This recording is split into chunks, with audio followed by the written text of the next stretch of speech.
See, do you mind just seeing it?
I think 72 is fair.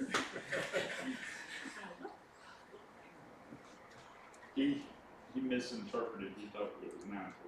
So I'm doing my best. Okay. He said go ahead and get started. He'll be here probably about 9:30. Okay.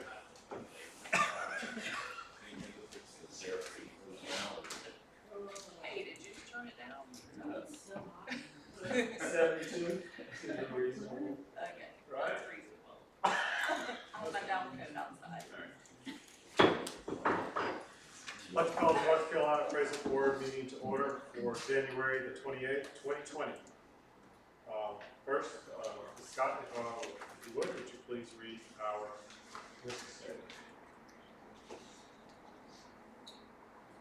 The mission of the North Carolina Appraisal Board is to protect consumers of real estate services provided by its licensees by ensuring that these licensees are sufficiently trained and tested to assure competency and independent judgment.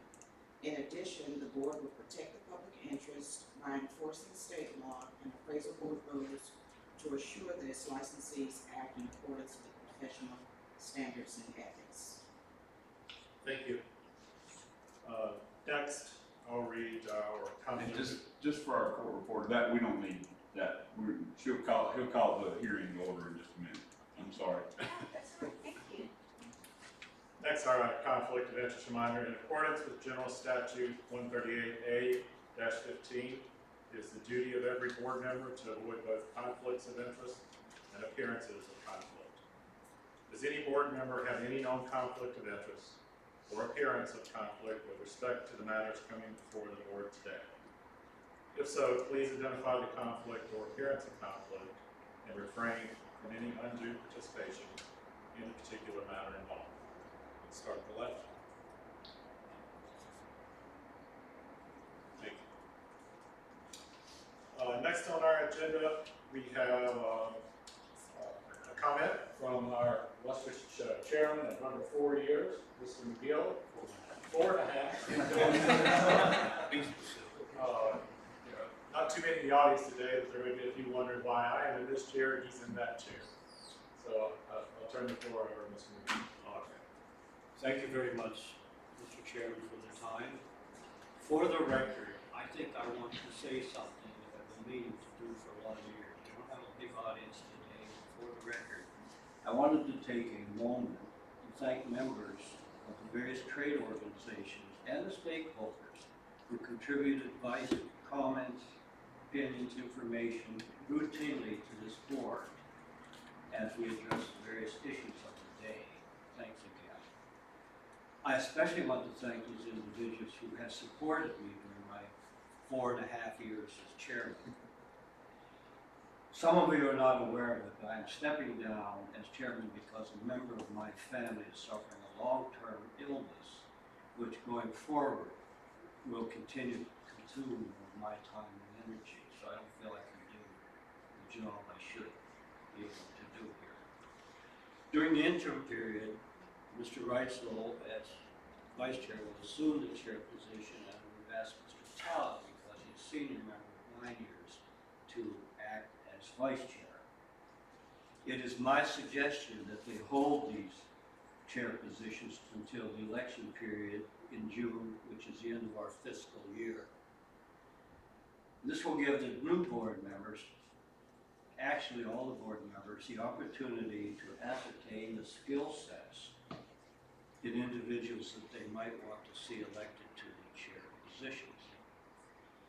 I therefore move that Mr. Reitzel and Mr. Talent hold the respective chair and vice chair positions until the next election period, which would normally be held at the end of the NCAB fiscal year in June 2020.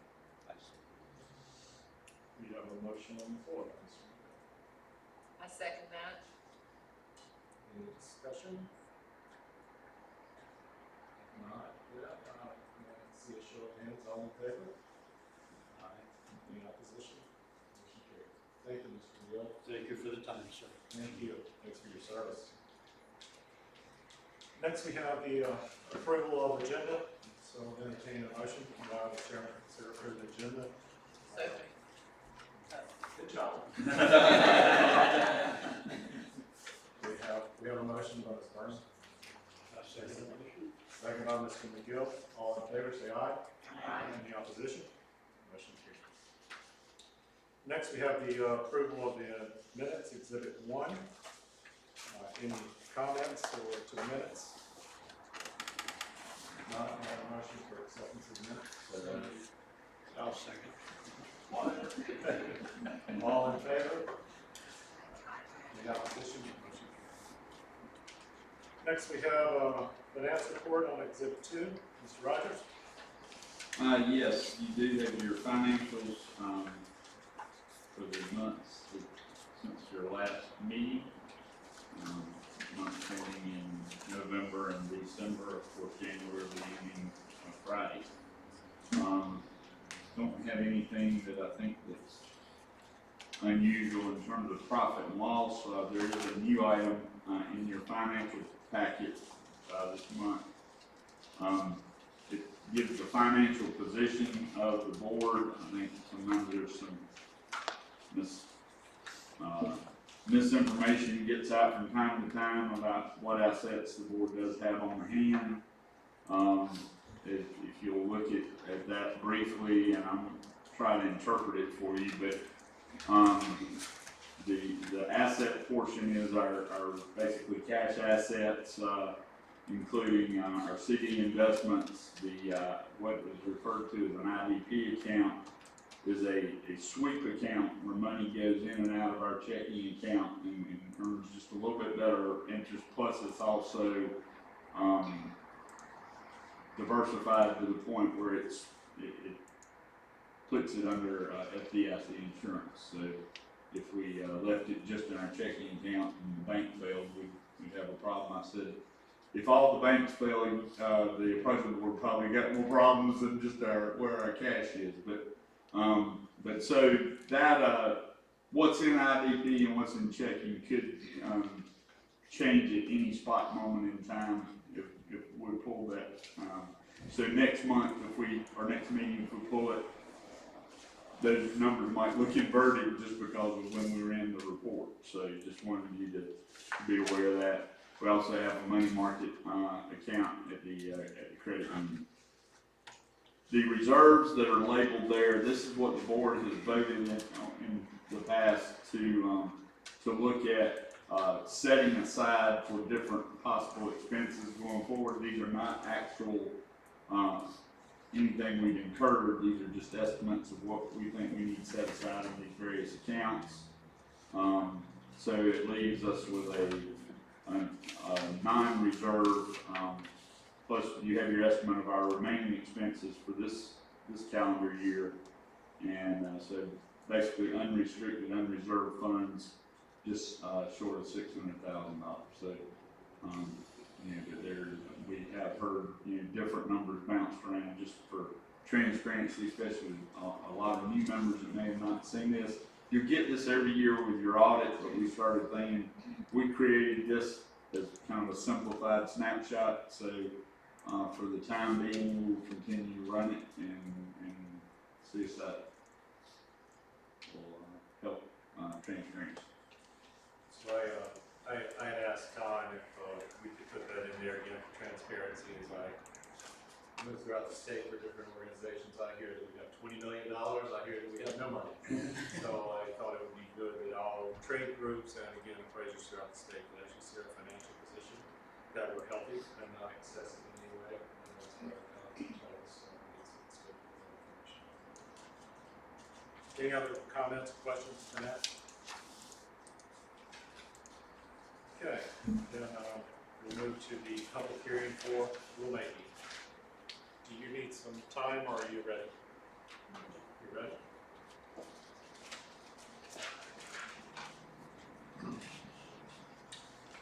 My name is David Weitzel. I am chairman of the North Carolina Appraisal Board and will preside over this hearing.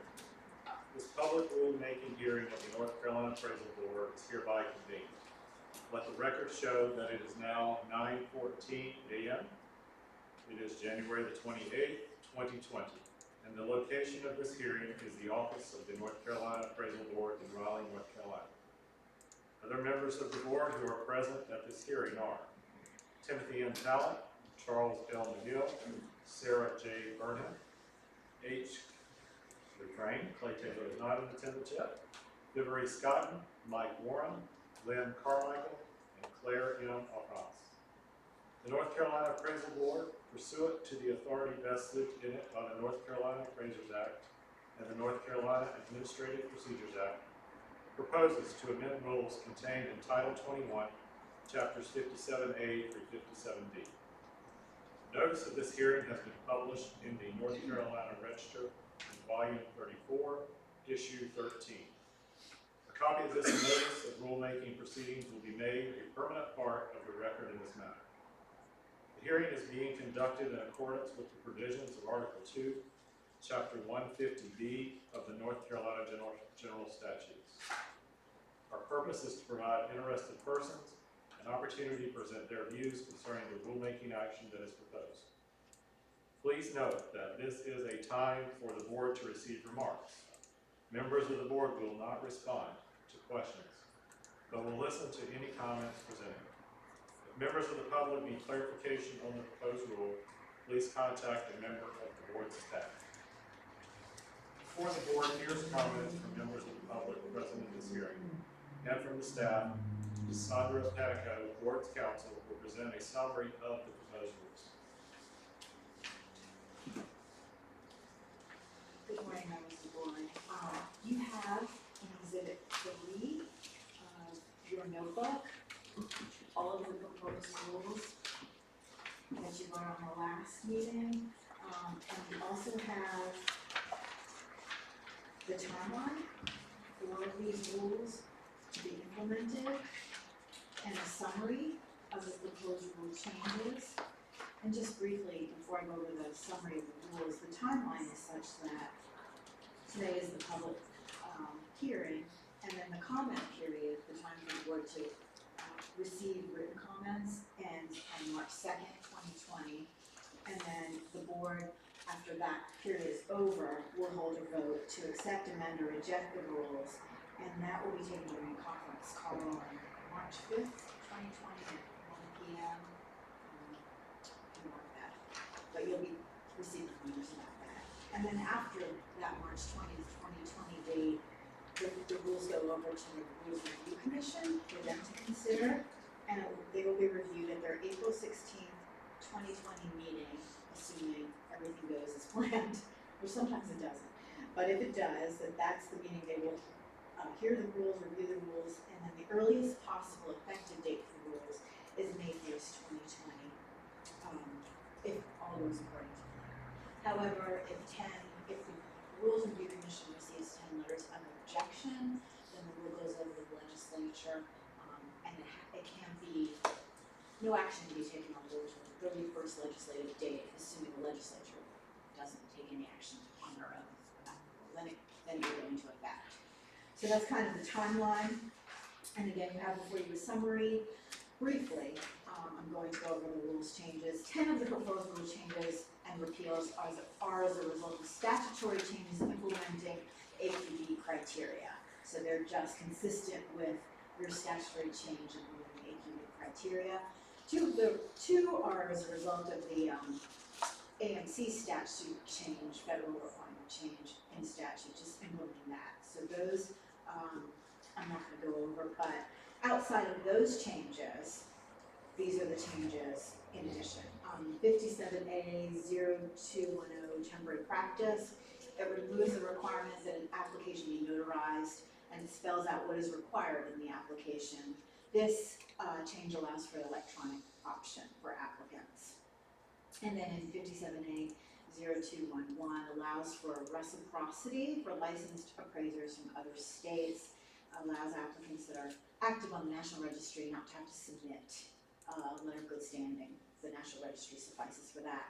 And then 57A 0404 clarifies the requirement for a change of name or address, spells it out clearly for people who change their name or address. 57A 0407, in addition to changing the AQB criteria, also spells out what is required in an appraisal experience log. And then 57B 0306 clarifies who can become an instructor.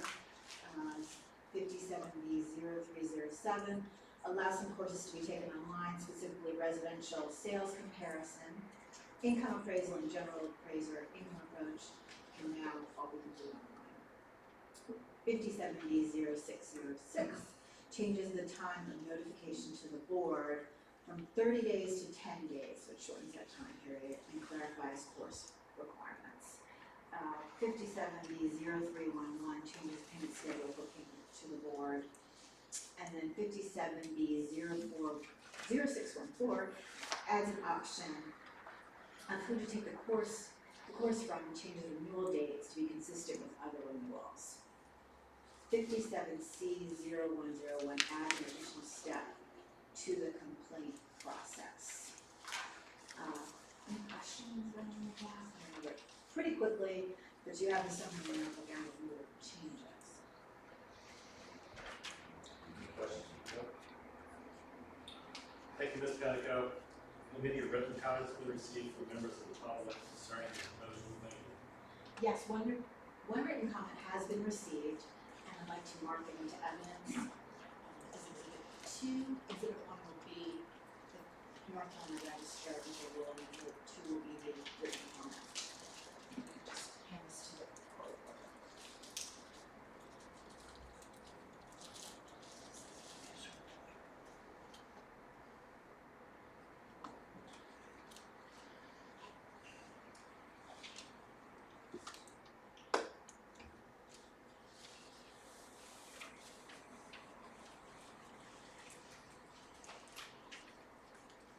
You also have that written comment in. Thank you, Ms. Panico. I understand there are no members of the public that wish to comment today.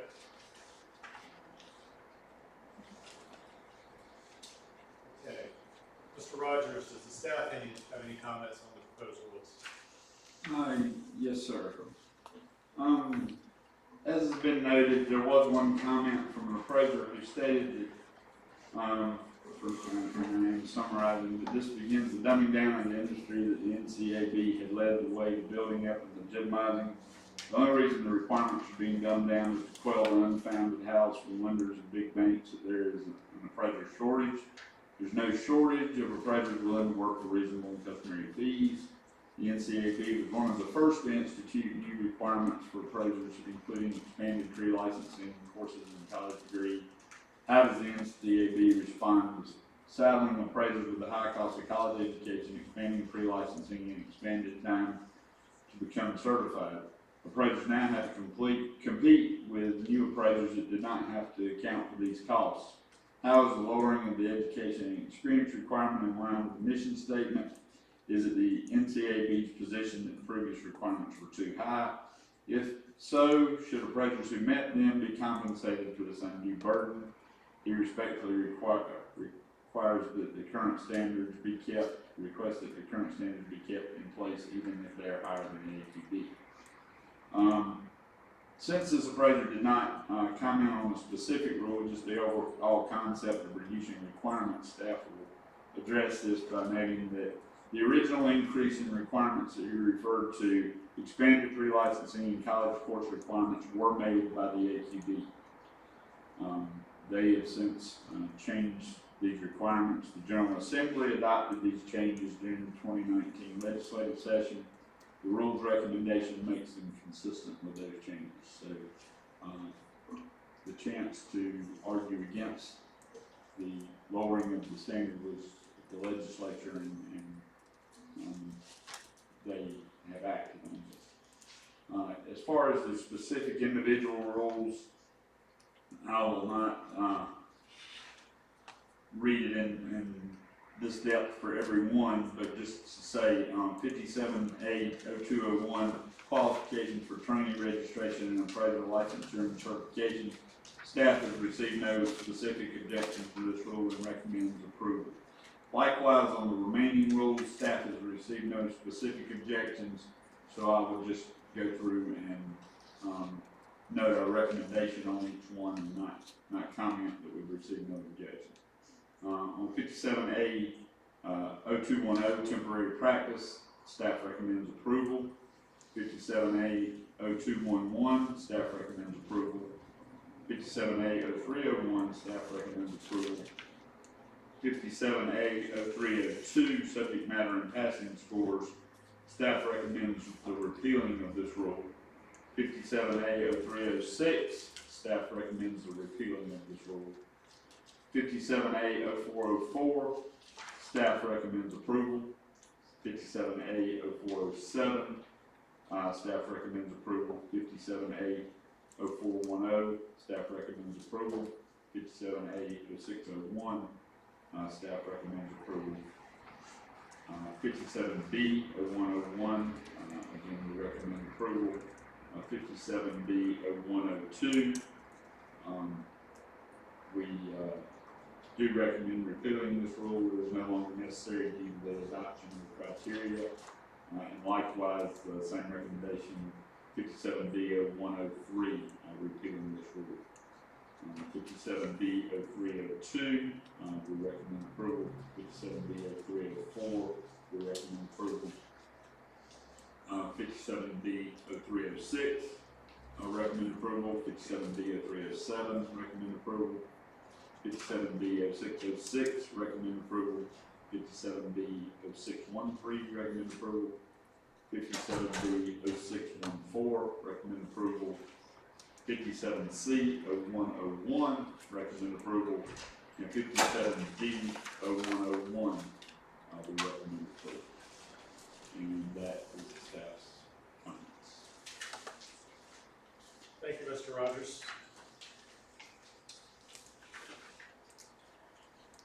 The record of this proceeding will be available for public inspection at the board's office during regular business hours. The board will receive written comments until March 2nd, 2020 at 5 p.m.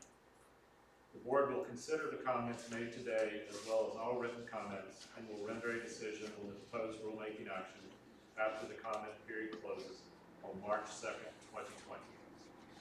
The board will hold a conference call on Thursday, March 5th, 2020 at 1 p.m. This will be posted on the board's website, and the public may come to the board office to listen in on the conference call.